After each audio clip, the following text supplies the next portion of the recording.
čaje ča, reći ću vam ja. Dragi gledatelji, dobar večer va još jeden trdenča kafiću.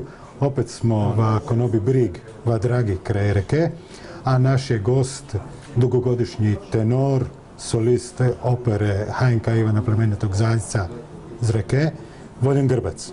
Dobar dan. Voljene, Bog daj. Bog daj. Kako si?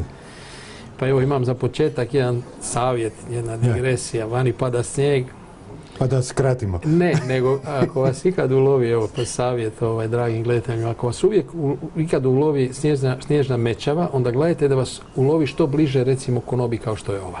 Bravo. I onda ste sigurni bar jedno dve šetemane, ne morate zić vanka. Teplo je, čaje za pojist je, za popit je. Voljene, operni pjevač, a pjeva čakavske pjesme. Da. Otkud ta ljubav? Ti si domaći čovjek, čakavac i po familiji, ali ta ljubav za čakavsku pjesmu, imam jako malo ljudi s kojima pričam čakavski, pa se ne usudim ovako javno puno, ali nekoliko mojih dragih prijatelja. Automatski kako premda si ti Slavonac zapravo. Ja sam pol i pol, što je dobro i to je, ja mislim da je to zdravo. Kulen i teran. Da mi mama i tata nisu iz istog sela. Da, nisam ja počeo tu tradiciju da operni pjevači pjevaju zabavnu glazbu ili tu glazbu recimo lokalnu. Tako ima krasnih primjera u povijesti hrvatske zabavne glazbe. Jedan od najsvjetlijih je naravno naš veliki Kruno Cvigo je nažalost prerano otišao, koji nažalost nije nikad pjevao, ja mislim na Miku, ali je zato pjevao, fascinantno je pjevao neke pjesme na Krapinskom festivalu, pa je recimo Ante Ivić. Ali to je tradicija, uvijek su tenori malo skakali, tako da ja uvijek kažem, Đilija danas smatraju jednim od najvećih tenora, ako ne najvećim tenorom u povijesti, Italijani pogotovo. A on je recimo pjevao pjesme poput Anti, papaveri, son alti, alti, alti, eto što nema veze nikakve s operom, jel? Tako da smo tu nastavljam tu tenorsku tradiciju. Naravno sad su se priključili soprani, mezosoprani i basovi, ali tenori su bili prvi da se zapamti. A što se tiče moje veze sa Mikom, moja veza je od malih nogu, jer moj otac pokojni koji je u to vrijeme bio dogradonačelnik, bi se to reklo, Rijeke, me je kao malo ga vodio na gotovo svake godine sam bio na tom festivalu i već me tu primilo. A on je bio pokrovitelj, je? Da, naravno, on je bio svake godine. I onda sam ja kao mali već počeo pjevati i relativno rano sam nastupio i na onom nekadašnjem Miku sam jedno 3 ili 4 nastupa imao. Tu ima i jedna pjesma kad se nerado sjećaš, pa ju nećemo ni spomenuti. Zašto ne? Pa nemam ja frustracije zbog toga, jer je to, kako bi rekao, egzotika i malo ljudi koji ne znaju za tu pjesmu. To je jedan od prvih čakavskih... To je rock, to i danas je ta pjesma svježa, to je naravno pjesma Andreja Baše, sa fantastičnim aranžmanom u R&B stilu, sa puhačima, jer tamo su bili veliki, onda je bio veliki orkestar i bili su puhači i bres i moglo se dobiti tako fenomenalni efekt koji nažalost danas se može dobiti samo na klavijaturama. Moramo reći ta rock serenada koja je između ostalog je postala rock serenada za nebode 32. 15. kata.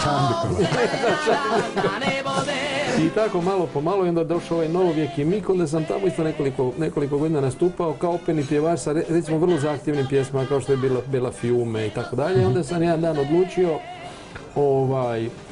autohtono da ću malo preći na pjesme koje se malo više pjevaju i slušaju, to bi se pojednostavno reklo, komercijalnije pjesme. I onda je na 2006.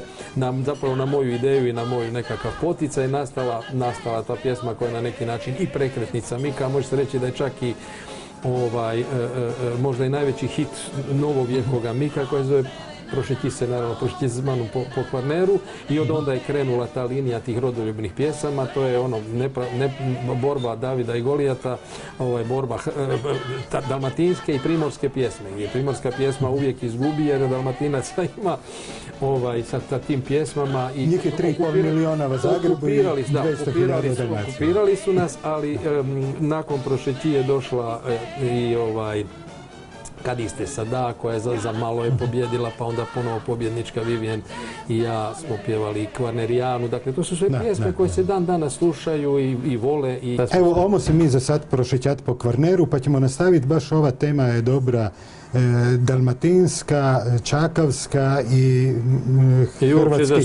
hrvatska medijska scena. Da. Hajde, nastavit ćemo nakon što se prošećemo po Kvarneru. Hajde.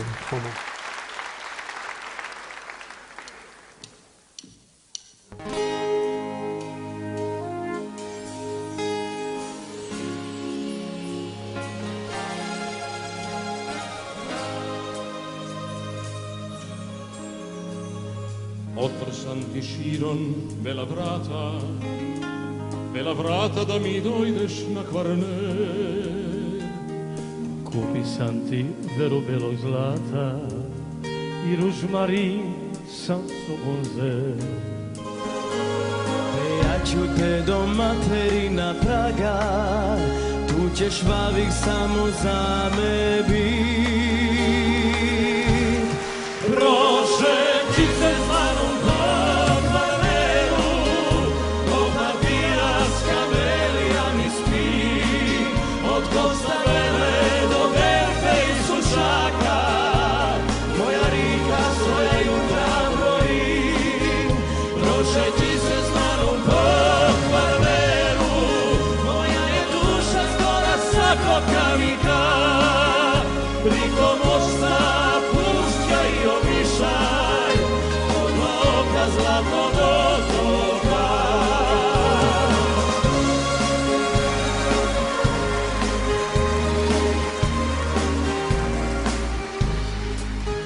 Žgorko štrene ognji se luštraju, stari bakar vavalu se je skril. Kraljevica je čvrsto zaspala, a vozu baba deda zazvala. Hlati dela naša lipa učka, tu ćeš vavik samo moja bit. Prošeći se zvanom po Kvarneru, oba bijaska velija mi spi, od Kosta Vele do Berbe i Sušaka, moja rika svoja jutra broji. Prošeći se zvanom po Kvarneru, moja je duša zdora sa gokamiga, priko moza pušća i omišaj, kod dva oka zlatnog otoka. Prošeći se zvanom po Kvarneru, oba pijaska velija mi spi, od Kosta Vele do Berbe i Sušaka, moja rika svoja jutra broji. Prošeći se zvanom po Kvarneru, moja je duša skora sa gokamiga, priko moza pušća i omišaj, kod dva oka zlatnog otoka. Priko moza pušća i omišaj, kod dva oka zlatnog otoka. Prošeći se zvanom po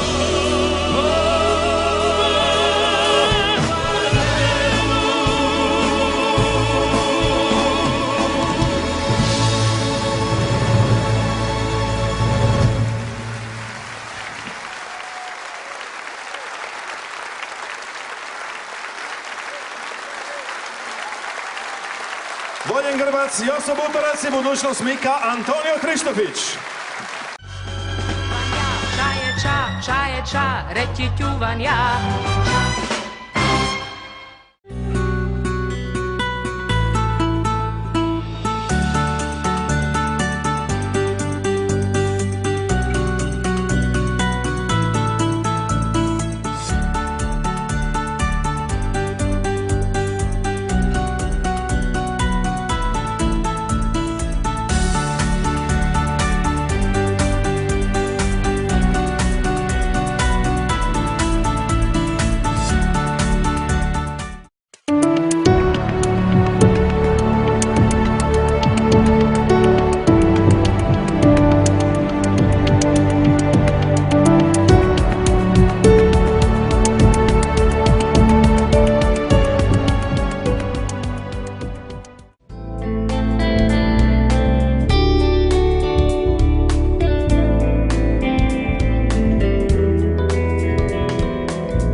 je ča, reći ću vam ja. Voljen, puno put si pobjedili na Miku, je tako? 4 puta. 4 puta. Ali uvijek sam bio u društvu s nekim. Dakle, ili s Vivijen, ili u Triju, ili s Josotan. Dakle, vidi se da sam ja, kako bi rekao, socijalizirani pjevača. Timski igrač. Timski igrač. I svi su mi to dragi kolege i to uvijek moćnije zvuči. Ja kažem, jedan druga simulira, pogotovo ovako kad 3 tenora, to je već ta 3 tenora od vremena Pavarotija, Dominga i tako dalje. I Carrerasa su zapravo tako moćno izgledaju na sceni i moćno zvuče. Tako da smo opet repetirali prošle godine, opet se je ispalo da je uspješno. Ne? Ali reci mi ovako, to su jako pjevne pjesme, jako su ovako himnične, baš su ono kancone prave. Dakle, publika ih jako voli. Ali te pjesme nikako da pasaju preko Gornjeg Jelenja. Da, od Gornjeg Jelenja, ne te pjesme, nego uopće čakavska pjesma nije prošla i ne znam da li će ikada proći. To je jedan fenomen kojim bi se zaista mogli pozabaviti i sociolozi, i muzikolozi, i politolozi. Koji god Ozi hoće, ali mislim da neće naći rješenje, jer mislim da toga nema. Nisam siguran da takve, recimo, stvari postoje u drugim državama, nekim evropskim ili negdje. Da postoji potpuna izolacija jedne regije, medijska izolacija glazbe jedne regije u cijeloj državi. To je nevjerovatno. I to dobre glazbe, to nije bez veze glazba. Recimo, kod ove Italije ne poslušaju napolitanske pjesme. Jasno. To bi bilo samoubojstvo za italijanske pjesme. Da, ali pitanje je koliko se, recimo, sjevernačke, koliko se Mazzolini di Fiori sluša u Kaljariju, recimo.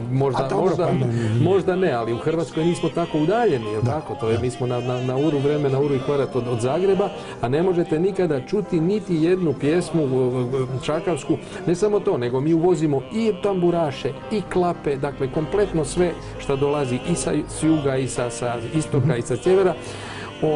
Ali nikako mi da prođemo. Ja uvijek u šali kažem, klapa će napuniti stadion svagdje u našoj Primorsko-goranskoj županiji, naravno i u Istarskoj i bilo gdje, pa i u Sloveniji, pa i u Makedoniji, a nas par da dođemo u Split, recimo, ne bi napunili dnevnu sobu publike. Ovako, jednu prostoriju. A to nema veze sa ljepotom pjesama, sa tekstovima. Dakle, tekstovi su više nego... To su uredničke politike. To je nekakva strategija, to su te čuvene produkcije. Produkcija je uništila šta god je stigla, i zabavnu glazbu i još puno drugih stvari. Ja svaki put konstatiram istu činjenicu. U novogodišnjem programu na državnoj televiziji, ki počne recimo na 9:30 večer pa do ponoći, ne čuješ ni jednu pjesmu iz ovog našeg kraja. Ali ne čuješ ni 30, ni 29, ni 28, ni 2, ni 3. Da, ali bar na novogodišnjem programu, jer tamo šaraju po cijeloj Hrvatskoj, ali ovdje nikad. Ni greškom se neće. Ni greškom. A recimo malo, ti imaš dosta velik opus, kako bi se to reklo, na tih čakavskih pjesam. Imaš i neke svoje autore preferite. Pa naravno. Pa dobro, ja... Znam da za Valenčića rečeš da je najbolji aranžer na svijetu. A na Valenčiću, ja bi mom prijatelju Saši Valenčiću odmah dao, recimo, Londonsku filharmoniju da piše za njih. Ili da piše za Berlinsku filharmoniju i ispostavilo bi se da je vrhunski, da je svjetski relevantan. A što se tiče kompozitora, imamo prekrasni, Bruno Krajcar je izuzetan kompozitor, ali ja sam naravno najviše vezan sa Robertom Grubišićem, Robijem, koji je nekako najviše, odnosno taj stil pjesama koje pjevam ja i moj da, to je upravo taj jedan recept koji ovoj publici treba. Dakle, produkcija se naravno bi se potrudila da i to ukine i da se i ovdje pjevaju, na ovom festivalu pjevaju nepjevljive pjesme, kao što se pjevaju na svim drugim pjesme koje se pjevaju na drugim festivalima. U Hrvatskoj su uglavnom nepjevljive, dakle ne možemo nas sad 6 sjest za stol, dignu čašu i pjevat neku pjesmu sa Zagrebačkog festivala, to ne postoji. Mi smo bastion te jedne lijepe kancone koja odgovara očigledno toj mikovskoj publici. Znači, kad se promijeni mikovska publika, neće trebati ni takvih pjesama. Dok nam je živa naša divna mikovska publika, da kustemo u drvo, takvih pjesama će biti i mora ih biti. Ajmo sad poslušati jednog Grubišića.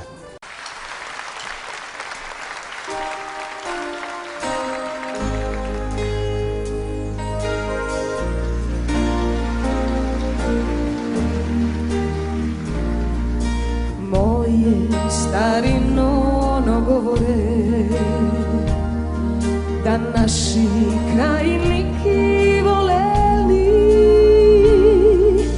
kantalo se Slavoniji, pivalo se o Dalmaciji.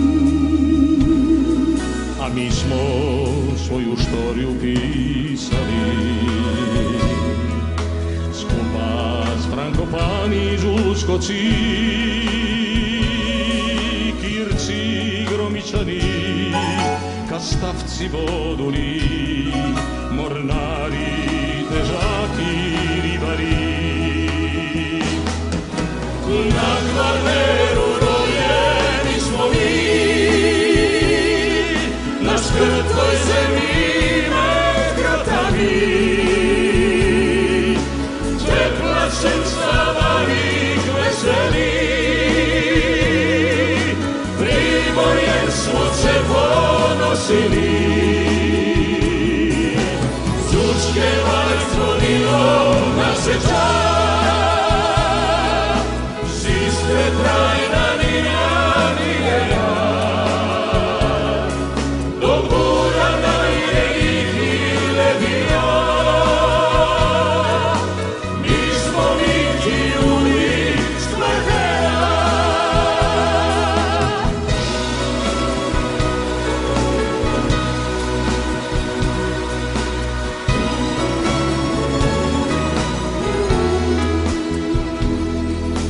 A mi smo svoju štoriju pisali skupa s Frankopani iz Uskoci. Šušačani, Fiumani, Lovranci, Bakrani, Mornari, težaki, ribari. Na Kvarneru rojeni smo mi, na škrtoj zemlji med grotami, tekla srca mavih veseli, Primorjem smo se ponosili. Zvučkevaj zvonilo naše čast, Sistre trajna nina nigena, do Burana je ih ledina. Mi smo Miki ljudi s Kvarnera. Mi smo Miki ljudi, Mi smo Miki ljudi, mi smo veli ljudi s Kvarnera.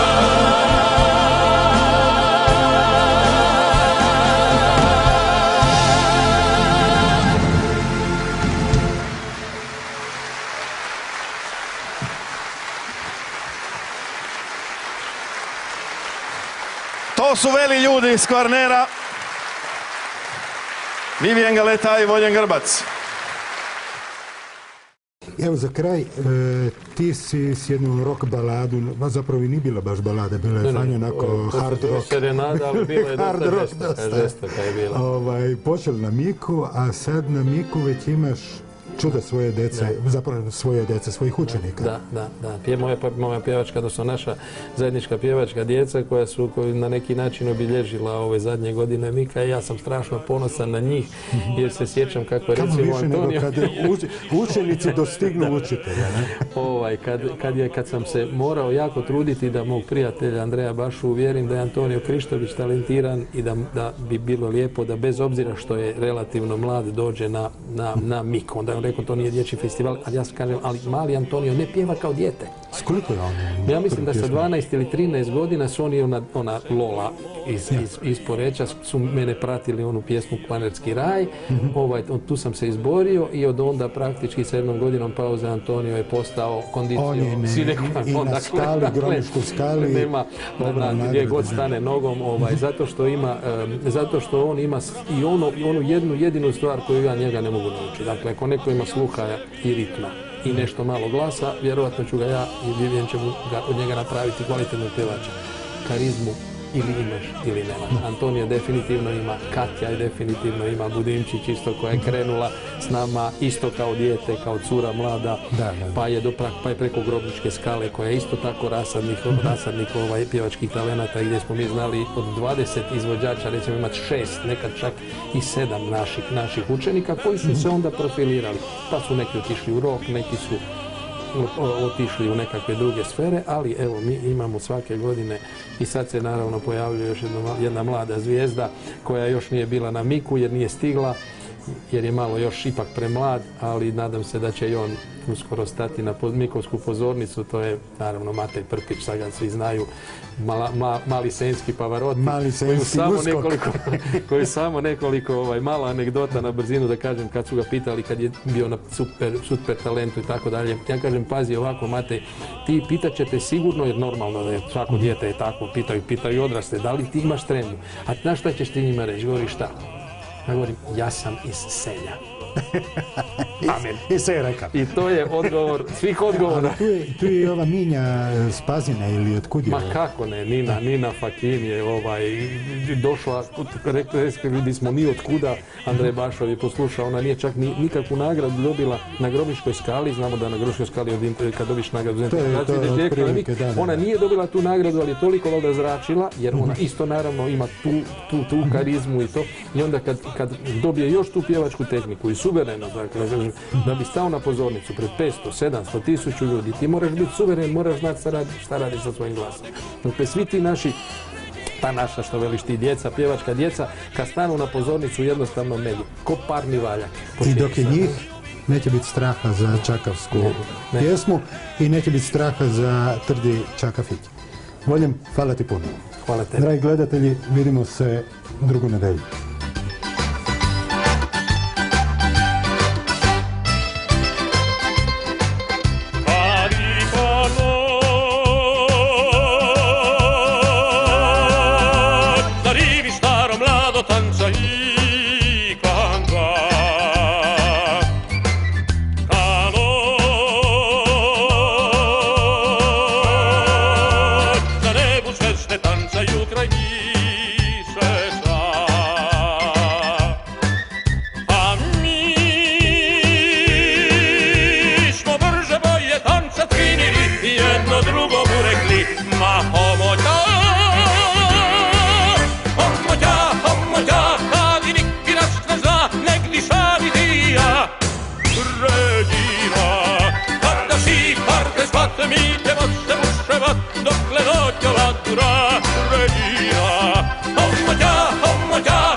Reći ću vam ja.